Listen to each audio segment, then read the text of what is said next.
Hi there, I'm Chris Kilby, a pastor in a pergola, and here is today's bite-sized Bible from 1 Timothy chapter 2, verse 2. And the word today is this: lift up our leaders. Lift up our leaders. Let me read you the verse. Paul's urging us to pray, and he says, I want you to pray for kings and all those in authority, that we may live peaceful and quiet lives in all godliness and holiness. You know, we live in a world that is often suspicious of leadership. We tend to be cynics or skeptics. A friend of mine said to me once, skeptics should be bathed in TCP. But we often critique those who lead, whether that's in government, in politics, in the workplace, even in the local church. Now, sometimes that's with reason. People aren't above reproach. But that doesn't make our critiques right if we're not praying for them. You see, Jesus pointed out a principle about authority. He said authority is God-given. It's God-ordained. There are no authorities that are in place that God has not allowed. But our part isn't to critique, to pull down, to condemn, or to be cynical or skeptical.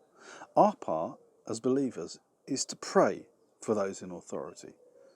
Why, though? Why should we be praying in this kind of a way? Well, Paul makes it clear that when we pray for them, it's better for us.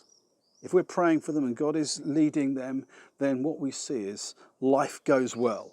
They will govern well. We all get to live more peaceful lives when those in authority around us are behaving in God-honouring ways.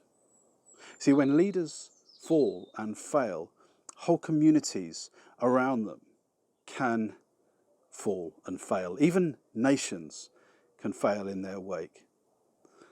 So I want you to, more than ever today, when our leaders have such great weight on their shoulders and such responsibility for decision making, I want us today to be praying for all those in authority. I want you to ask God to help them. I want you to ask God to guide them. And I want you to think of 3 today to pray for. Just 3. I want you to think of a world leader that you can pray for.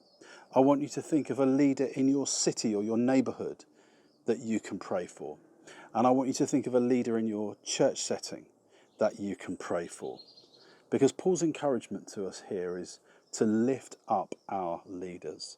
And as we do that, God will function through them, and peace and prosperity is the result.